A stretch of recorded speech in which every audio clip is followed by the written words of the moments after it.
प्रिया जब भी अपने बच्चे को दूध पिलाती तब उसका देवर उसके पास आकर खड़ा हो जाता, लेकिन प्रिया कुछ कह नहीं पाती थी क्योंकि उसके पति की मौत हो चुकी थी और घर का सारा बोझ उसके देवर पर ही था। उसके देवर का नाम कमल था, जो देखने में बहुत ही गोरा चिट्टा और आकर्षक था, लेकिन प्रिया उससे कभी बात नहीं करती थी।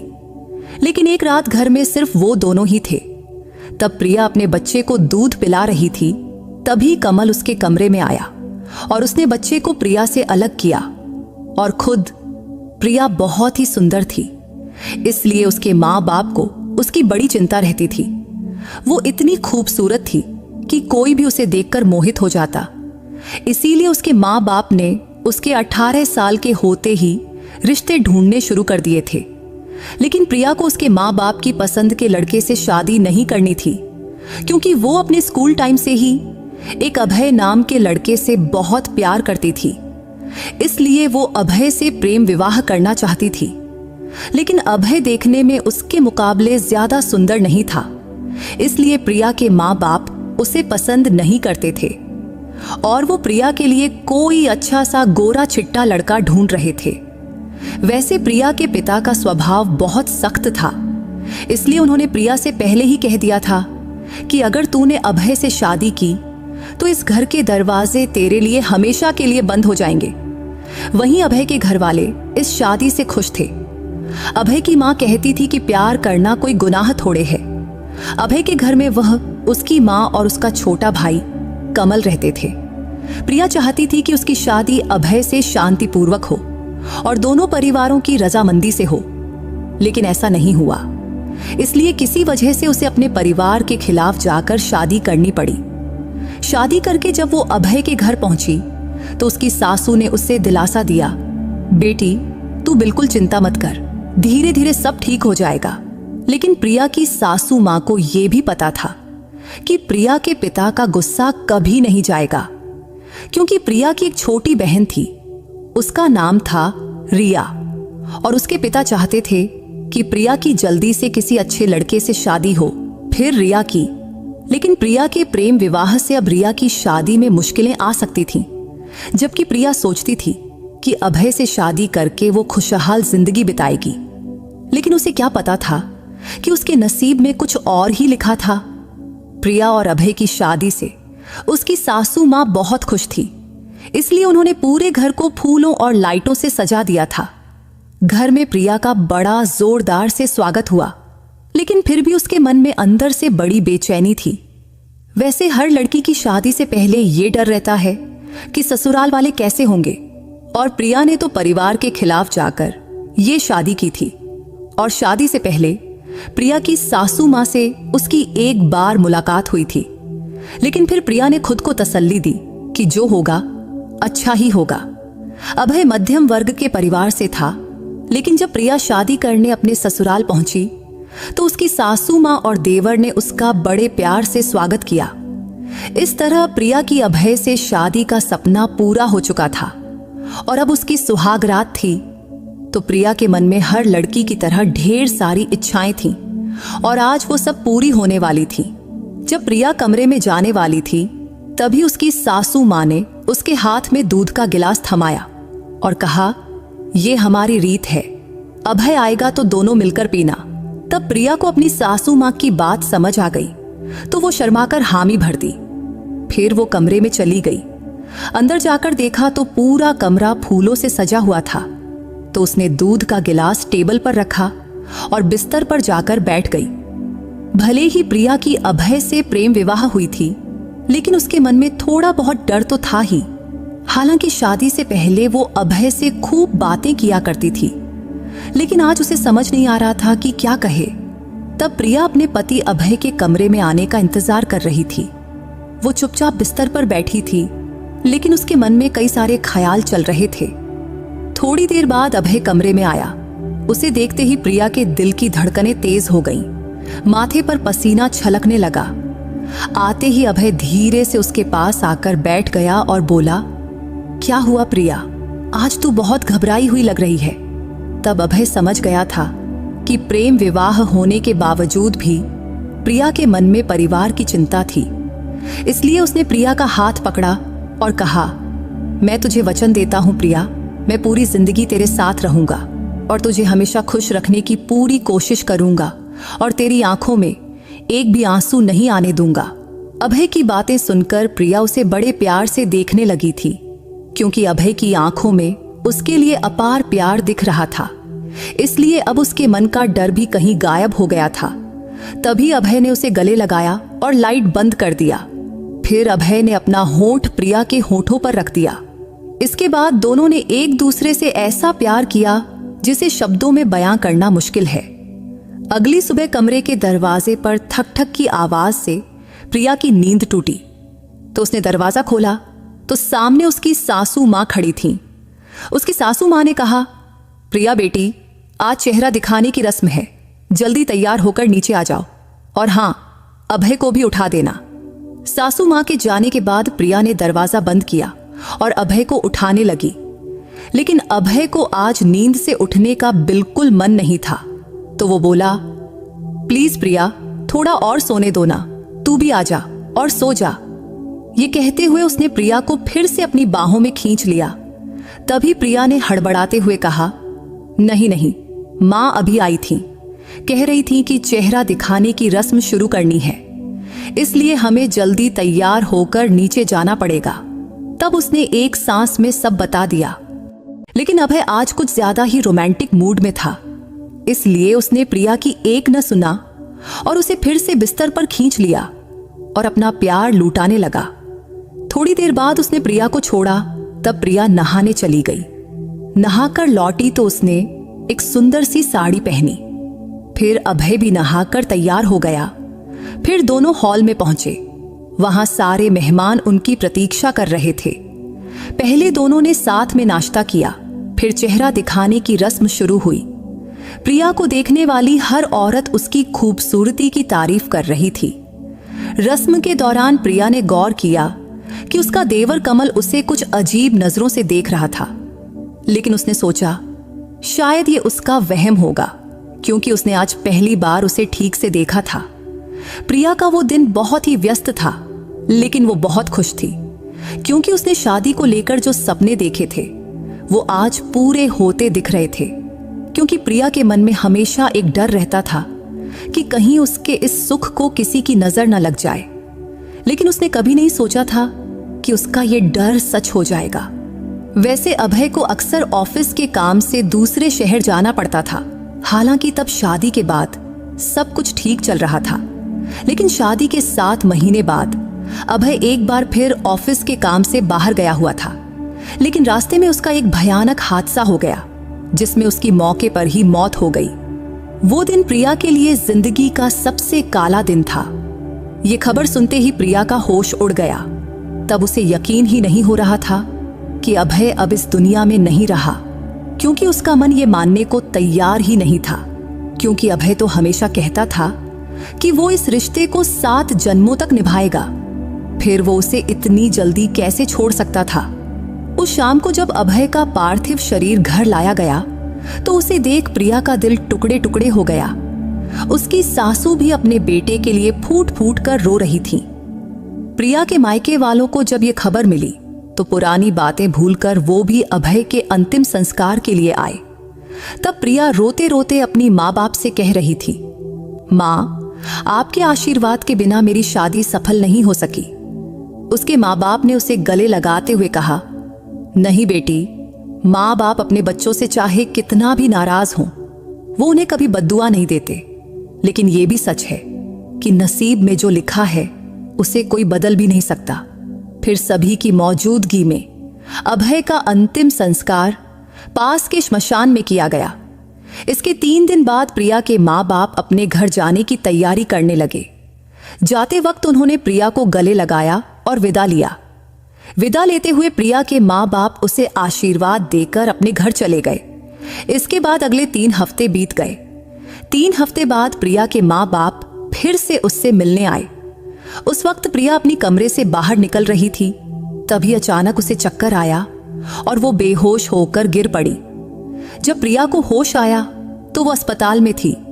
होश में आते ही डॉक्टर ने उसे देखकर कहा, प्रिया, आज से तुझे अपनी सेहत का खास ख्याल रखना होगा, क्योंकि तुम अब मां बनने वाली है। ये खबर सुनकर प्रिया को समझ नहीं आया कि वो खुश हो या दुखी।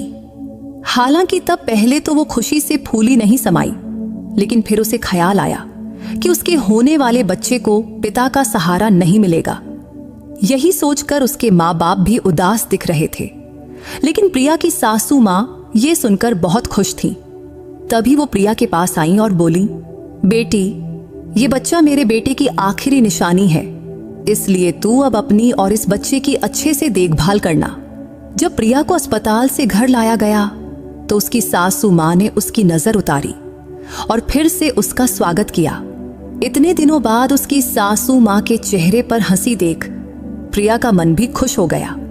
लेकिन जब प्रिया के माँ बाप उसे अपने साथ ले जाने आए तो ये खुशी का माहौल दुख में बदल गया। तब प्रिया के माँ बाप ने कहा, प्रिया, तू अभी बहुत छोटी है, तेरे सामने पूरी जिंदगी पड़ी है और अकेले इस बच्चे को पालना तेरे लिए बहुत मुश्किल होगा। इसलिए तू इस बच्चे का गर्भपात कर दे। इसके बाद हम तेरा फिर से किसी अच्छे घर में ब्याह कर देंगे। ये सुनकर उसकी सासू माँ का चेहरा लटक गया। फिर वो बोली, ये बच्चा मेरे बेटे की आखिरी निशानी है। प्रिया बेटी, तू गर्भपात मत करना। तब अपनी सासू माँ का अपने बेटे के लिए प्यार देख प्रिया के मन में भी अपने बच्चे के लिए ममता जाग उठी। फिर उसने अपने माँ बाप से कहा, भले ही अभय अब नहीं है, लेकिन मैं ये घर कभी नहीं छोड़ूंगी और मैं अपनी बाकी जिंदगी अपने बच्चे के सहारे बिताऊंगी। इस पर प्रिया के पिता गुस्से में बोले, तू अभी बहुत छोटी है, इसलिए अकेली औरत के लिए इतने छोटे बच्चे को पालना आसान नहीं, क्योंकि आगे चलकर इस बच्चे की पढ़ाई और खर्चे तू अकेले कैसे संभालेगी। ये सुनकर उसकी सासू माँ बोली, समधी जी, आप इसकी जरा भी चिंता मत करो। अगर ये बच्चा इस दुनिया में आया तो मैं अपने छोटे बेटे कमल की शादी प्रिया से करवा दूंगी। ये सुनकर प्रिया हैरानी से अपनी सासू माँ की तरफ देखने लगी, क्योंकि उसने कभी नहीं सोचा था कि उसकी जिंदगी उसे इस मोड़ पर लाएगी। लेकिन अब उसके पास कोई और रास्ता भी नहीं था। ये सुनकर प्रिया के माँ बाप भी संतुष्ट हो गए और बोले, ठीक है, अगर प्रिया की शादी आपके छोटे बेटे से हो रही है तो हमें कोई ऐतराज नहीं। ये कहकर उन्होंने प्रिया को आशीर्वाद दिया और अपने घर चले गए।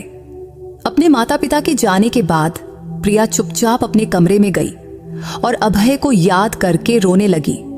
अब वो सोच रही थी कि अगर आज अभय जिंदा होता तो अपने बच्चे की खबर सुनकर कितना खुश होता। लेकिन उसके नसीब में ऐसा कुछ लिखा होगा, ये उसने कभी नहीं सोचा था। लेकिन अब उसे अपने बच्चे के लिए जीना था।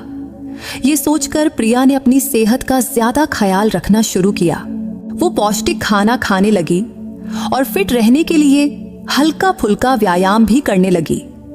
चूंकि अभय के जाने के बाद अब घर का खर्च उसका देवर कमल उठा रहा था।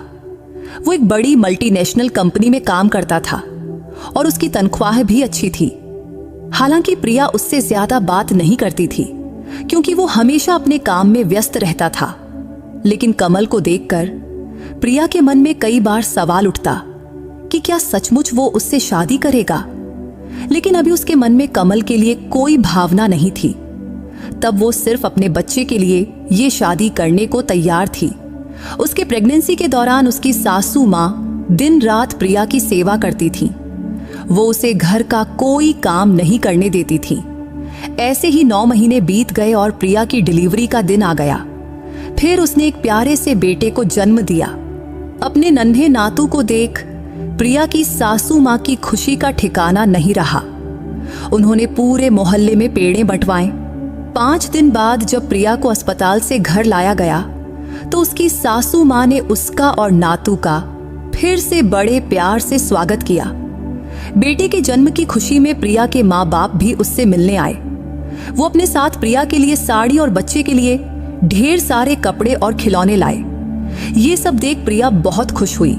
लेकिन फिर वो अभय की याद में खो गई और वो सोचने लगी कि अगर आज अभय होता तो वो भी अपने बेटे के लिए ढेर सारे कपड़े और खिलौने लाता। ये सोचते हुए उसकी आंखों से आंसू बहने लगे। तभी प्रिया के माँ बाप ने उसकी सासू माँ से कहा, अब प्रिया की डिलीवरी हो चुकी है, तो जैसा आपने कहा था, अब आप अपने छोटे बेटे कमल की शादी प्रिया से करवा दीजिए।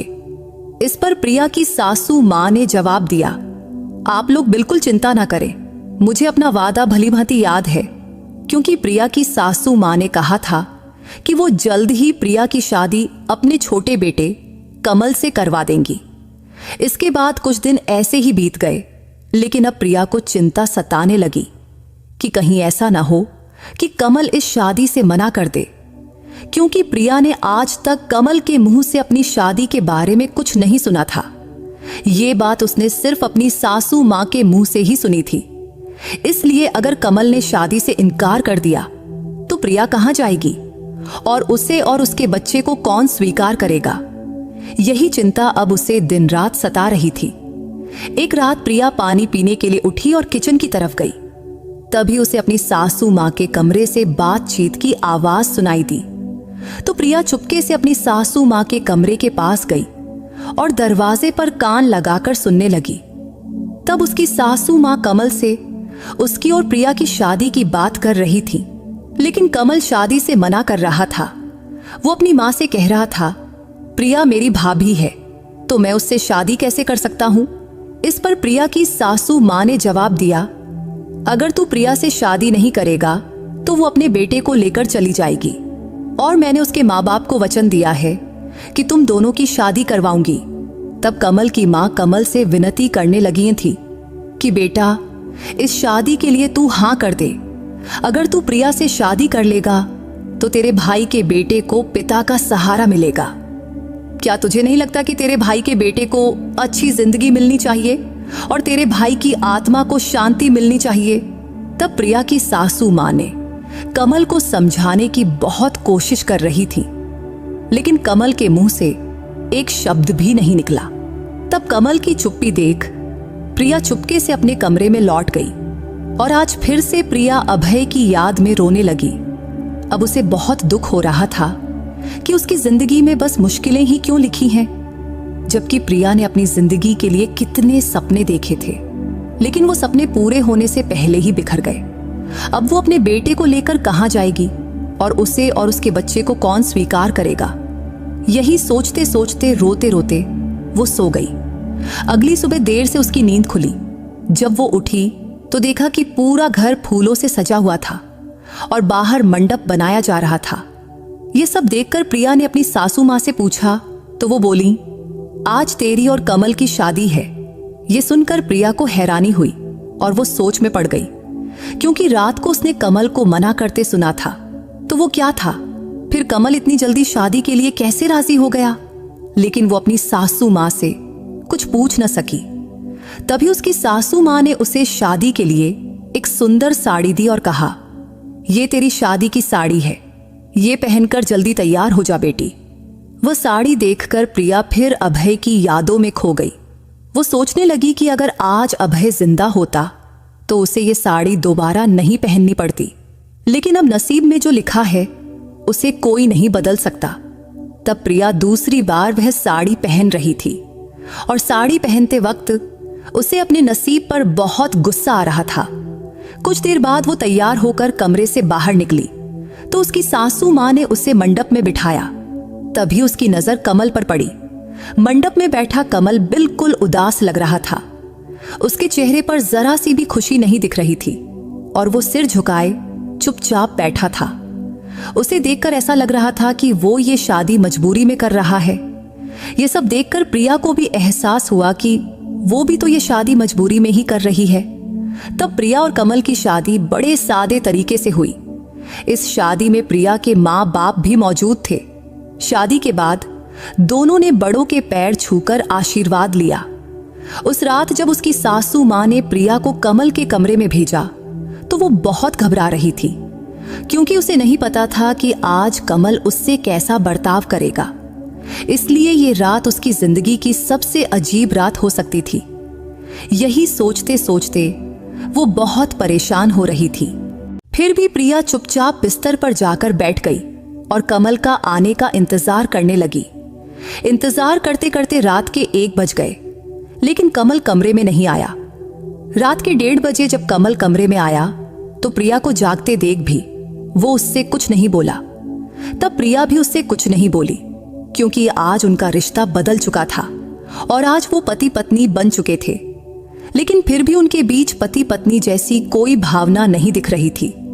तभी कमल चुपचाप बिस्तर से तकिया लेकर बालकनी में जाकर सो गया। उसके इस बर्ताव से प्रिया बहुत परेशान हो गई। फिर भी वो उससे कुछ कह न सकी और चुपचाप सो गई। अगली सुबह जब प्रिया की नींद खुली तो कमल पहले ही फ्रेश होकर बाहर जा चुका था। हालांकि प्रिया को पता था कि कमल के लिए इस रिश्ते को स्वीकार करना बहुत मुश्किल होगा, लेकिन साथ ही उसे यह भी मालूम था कि चुप रहने से कोई हल भी नहीं निकलेगा। कमरे से बाहर आते ही उसकी सासू मां ने प्रिया को उसका बेटा थमाया और बोली, रात भर तेरा बेटा जागता रहा है, अभी सोया है, लो इसे संभालो। तब प्रिया का बेटा गहरी नींद में सो रहा था, लेकिन जैसे ही उसने उसे गोद में लिया वो जोर जोर से रोने लगा। तो प्रिया ने अपनी सासू मां से कहा, शायद इसे भूख लगी होगी। इतना कहकर प्रिया अपने बच्चे को लेकर कमरे में चली गई। कमरे में आते ही उसने तुरंत अपने बच्चे को सीने से लगाया और उसे दूध पिलाने लगी। जब प्रिया अपने बेटे को दूध पिला रही थी तभी कमल कमरे में आया, लेकिन उसे देखते ही प्रिया ने दूध पिलाना बंद कर दिया और बच्चे को अपने से अलग कर लिया। तब शायद उसे थोड़ा असहज महसूस हुआ था, क्योंकि पहले ऐसा कभी नहीं हुआ था। वो हमेशा अपने कमरे में जाकर बच्चे को दूध पिलाती थी। तब कमल ने भी प्रिया की तरफ देखकर अपना सिर झुका लिया। शायद उसे भी नहीं पता था कि प्रिया बच्चे को दूध पिला रही है। वैसे प्रिया और कमल का रिश्ता कब ठीक होगा और क्या उनका रिश्ता कभी पति पत्नी जैसा बनेगा, ये दोनों को ही नहीं पता था। इसके बाद और कुछ दिन ऐसे ही बीत गए। अब कमल प्रिया के बेटे से बहुत प्यार करने लगा था और वो उसके लिए नए नए खिलौने लाता और उसे पिता जैसा प्यार भी देता था। लेकिन आज तक प्रिया और कमल के बीच पति पत्नी का रिश्ता नहीं बन पाया था। एक रात प्रिया की तबीयत ठीक नहीं थी। तब उसे तेज बुखार था और उसका बेटा भूख की वजह से जोर जोर से रो रहा था। तब जैसे ही प्रिया ने उसे दूध पिलाना शुरू किया कि तभी कमल कमरे में आया और वहीं खड़ा हो गया। तब कमल को अपने पास खड़ा देख प्रिया को बहुत शर्मिंदगी महसूस हुई, लेकिन कमल वहीं खड़ा रहा। तब प्रिया को उसका यह बर्ताव बिल्कुल पसंद नहीं आया। तब प्रिया कुछ बोल पाती उससे पहले ही कमल ने बच्चे को उससे अलग किया और कहा, तुम मुझे गलत समझ रही हो। मैं यहां सिर्फ ये बताने आया था कि तुम्हें तेज बुखार है। ऐसे में बच्चे को दूध पिलाना ठीक नहीं है, वरना वो भी बीमार पड़ सकता है। इतना कहकर कमल बच्चे को बाहर ले गया और खुद पाउडर का दूध बनाकर उसे पिलाने लगा। ये देख प्रिया को अपनी गलती समझ आई। फिर वो तुरंत उठकर बाहर गई और देखा कि कमल उसके बेटे को बड़े प्यार से दूध पिला रहा है। तभी प्रिया माफी मांगने कमल के पास गई, लेकिन वो गुस्से में उठकर वहां से चला गया। अब प्रिया और कमल के बीच की दूरी खत्म होने के कोई आसार नहीं दिख रहे थे। लेकिन आज कमल के इस व्यवहार से प्रिया समझ गई थी कि वो उसके बेटे से बहुत प्यार करता है। अब प्रिया और कमल की शादी को 2 महीना बीत चुका था, लेकिन दोनों एक ही कमरे में रहते हुए भी अलग अलग सोते थे। कमल कमरे में सोफे पर सोता, जबकि प्रिया अपने बेटे के साथ बिस्तर पर। एक दिन उसकी सासू मां ने प्रिया से पूछा, प्रिया, तुम और कमल इस शादी से खुश तो हो ना? इस पर प्रिया ने हाँ में सिर हिलाया। फिर आगे उसकी सासू मां ने पूछा, क्या तुम दोनों के बीच पति पत्नी जैसा रिश्ता बन पाया है? तब प्रिया को उनकी बात अच्छे से समझ आ गई कि वो क्या पूछना चाहती हैं, तो उसने नहीं में सिर हिलाया। ये देख उसकी सासू मां बोली, तुम्हारी शादी को अब 2 महीना हो गया है, लेकिन तुम दोनों के बीच अभी तक कोई रिश्ता नहीं बना। ये बिल्कुल ठीक नहीं है। मुझे तो लगा था कि शादी के बाद कमल खुद ब खुद तुम्हारे करीब आ जाएगा, लेकिन अब लगता है कि ये सोचना मेरी गलती थी। हालांकि अब तुम्हारी शादी हो चुकी है, तो मेरा कहना है कि अगर हो सके तो तुम कमल से इस बारे में बात करो और इस रिश्ते को आगे बढ़ाओ। शायद वो तुम्हारी भावनाओं को समझ ले। आखिर तुम दोनों अब पति पत्नी हो और कभी न कभी तुम्हें इस रिश्ते को आगे ले जाना ही होगा। ये सुनकर प्रिया को भी लगा कि उसकी सासू मां जो कह रही हैं वो सही है। इसलिए उस रात वो कमरे में कमल का इंतजार करने लगी। जब कमल कमरे में आया और उसने देखा कि प्रिया उसका इंतजार कर रही है तो उसे हैरानी हुई। लेकिन प्रिया ने हिम्मत करके कहा, मुझे तुमसे कुछ जरूरी बात करनी है। इस पर कमल बोला, हाँ बोलो, मैं सुन रहा हूं। फिर प्रिया ने कहा, ऐसे कब तक चलेगा? हम कब तक एक दूसरे से भागते रहेंगे? हमारी शादी को 2 महीना हो गया है, लेकिन आज तक हमारे बीच पति पत्नी जैसा कोई रिश्ता नहीं बना। ये सुनकर कमल गुस्से में बोला, मैंने ये शादी मां के कहने पर की है, ताकि तुम मेरे भाई के बेटे को मां से दूर न ले जाओ। इतना सुनते ही प्रिया ने कमल का हाथ पकड़कर उसे समझाने की बहुत कोशिश की, लेकिन उसने उसका हाथ झटक दिया और बोला, मुझे दोबारा कभी छूने की कोशिश मत करना। मैंने ये शादी सिर्फ मेरे भाई के बेटे के लिए की है, ताकि मैं उसे पिता का प्यार दे सकूं। इसके अलावा मैं इस रिश्ते को कभी इससे आगे नहीं ले जा सकता। इतना कहकर कमल गुस्से में कमरे से बाहर निकल गया। तभी उसकी मां ने उसका हाथ पकड़ा और उसे वापस कमरे में ले आई। दरअसल जब कमल और प्रिया बात कर रहे थे तब उसकी सासू मां बाहर खड़ी थी और उन्होंने उनकी सारी बातें सुन ली थीं। तब प्रिया की आंखों से आंसू बह रहे थे। वो सोच रही थी कि उसकी जिंदगी ने उसे किस मोड़ पर लाकर खड़ा कर दिया है। फिर उसने अपने आंसू पोंछे और फैसला किया कि अब वो इस घर में नहीं रहेगी। वो कमल से तलाक लेगी और उसे छोड़कर अपने मायके चली जाएगी। हालांकि प्रिया को पता था कि इस फैसले से उसकी जिंदगी में कई मुश्किलें आएंगी, लेकिन अब वो हर मुश्किल का सामना करने को तैयार थी। उस वक्त रात के 12 बज चुके थे। कमल जब कमरे में आया तो प्रिया ने उससे कहा, कल हम दोनों एक दूसरे को तलाक दे देंगे। इससे तुझे जबरदस्ती से आजादी मिलेगी और मुझे भी तुझ पर अपने और अपने बेटे का बोझ नहीं डालना पड़ेगा। ये सुनकर कमल ने प्रिया को बिस्तर पर बिठाया और उसके पैरों के पास बैठकर माफी मांगने लगा। लेकिन प्रिया को समझ नहीं आया कि कमल को अचानक क्या हो गया। तभी उसने देखा कि उसकी सासू मां कमल के पीछे खड़ी थी। तभी उसकी सासू मां ने अपने दोनों हाथ जोड़कर प्रिया से माफी मांगी और बोली, प्रिया बेटी, कमल को एक आखिरी मौका दे दो। तभी कमल ने प्रिया का हाथ पकड़ा और कहा, मुझे माफ कर दो प्रिया। अब तक मैंने तुझसे जो बुरा बर्ताव किया उसके लिए मुझे माफ कर दो। तुम जानती है कि तुम मेरे बड़े भाई की पत्नी थी और मेरी भाभी थी, इसलिए मैं अपने मन को तुझे पत्नी के रूप में स्वीकार करने के लिए मना नहीं पाया। लेकिन अब से मैं इस रिश्ते को आगे बढ़ाने की पूरी कोशिश करूंगा।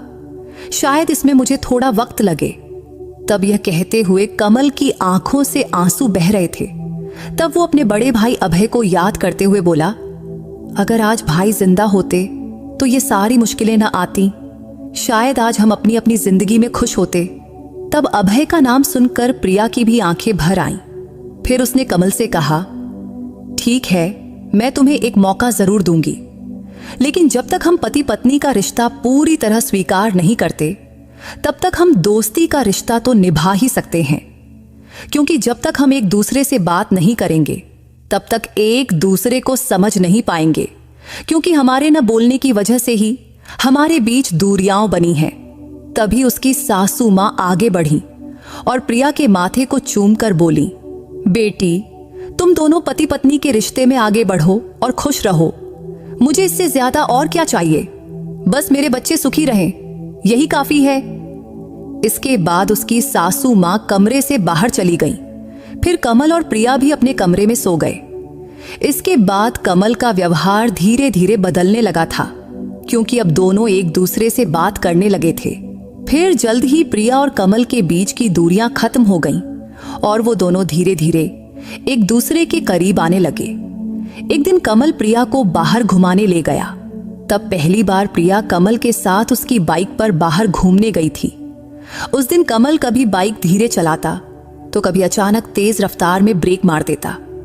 जब वो तेज रफ्तार में ब्रेक मारता तो उनके बीच का फासला कम हो जाता और प्रिया उसके करीब आ जाती। लेकिन जब प्रिया की नजर बाइक के शीशे पर पड़ी तो उसने कमल के चेहरे पर एक शरारती मुस्कान देखी। मुस्कान देख उसे समझ आ गया कि वो ये सब जानबूझकर कर रहा है। तो अब प्रिया ने भी उसे पीछे से जोर से पकड़ लिया ये देख कमल के चेहरे पर एक अलग ही खुशी छा गई। उस शाम को जब वो दोनों घर लौटे तो प्रिया दौड़कर घर के अंदर गई, लेकिन उसने देखा कि घर में कोई नहीं है, तो उसे अपने बेटे की चिंता होने लगी। वहीं कमल उसे पीछे से पुकार रहा था। जब कमल उसके पास आया तो प्रिया ने पूछा, मेरा बेटा कहाँ है? तो कमल ने जवाब दिया, तुम उनकी जरा भी चिंता मत करो प्रिय, माँ और बच्चे वो दोनों मासी के घर गए हैं और कल सुबह तक वापस आ जाएंगे। इसके बाद कमल प्रिया को अपने कमरे की ओर ले गया। तब कमरे का दरवाजा खोलते ही प्रिया ने देखा कि पूरा कमरा फूलों से सजा हुआ था। यह देखकर वो हैरान भी हुई और खुश भी। तब उनका कमरा बिल्कुल उसकी सुहागरात वाले कमरे की तरह ही सजा हुआ था। तो दोनों ने एक दूसरे का हाथ पकड़ा और कमरे में दाखिल हुए, क्योंकि आज की रात उनके लिए बहुत खास थी। कमरे में जाने के बाद कमल ने प्रिया से कहा, मैं आज तुझे जानबूझकर बाहर घुमाने ले गया था ताकि मैं ये सब सरप्राइज प्लान कर सकूं। तब कमल की बात सुनकर प्रिया बहुत खुश हुई, लेकिन कमल अब हर बात पर धीरे धीरे प्रिया के करीब आ रहा था।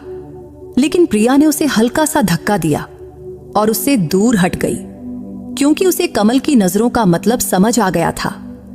प्रिया और कमल की शादी को अब 3 महीने बीत चुके थे। तब जाकर उनके बीच असली पति पत्नी के रिश्ते की शुरुआत हुई थी। कमल ने प्रिया का हाथ जोर से पकड़ा और कहा, इस रिश्ते को मैं मरते दम तक निभाऊंगा। प्रिया ने कमल के मुंह पर हाथ रखकर कहा, प्लीज कमल, अब से कभी मरने की बात मत करना। ये कहते हुए उसकी आंखों में आंसू आ गए। तभी कमल ने कहा, ठीक है बाबा, अब से ऐसा कुछ नहीं बोलूंगा जिससे तुम्हारी आंखों में आंसू आए। मैं ये नहीं कह सकता कि जो हुआ उसे भूल जाओ, लेकिन मैं वचन देता हूं कि अब से तुम्हारी आंखों में एक भी आंसू नहीं आने दूंगा। इतना कहकर कमल ने प्रिया को अपनी बाहों में लिया और कमरे की लाइट बंद कर दिया। आज उनकी जिंदगी की नई शुरुआत हुई थी, क्योंकि उनके बीच की दूरियां अब प्यार में बदल गई थीं और दोनों इतने करीब आ चुके थे कि एक दूसरे के दिल की धड़कनें साफ सुनाई दे रही थीं। तो दोस्तों, अगर आपको प्रिया की ये कहानी पसंद आई हो तो इस वीडियो को लाइक और चैनल को सब्सक्राइब करना मत भूलना। फिर किसी नई कहानी में मुलाकात होगी। बाय।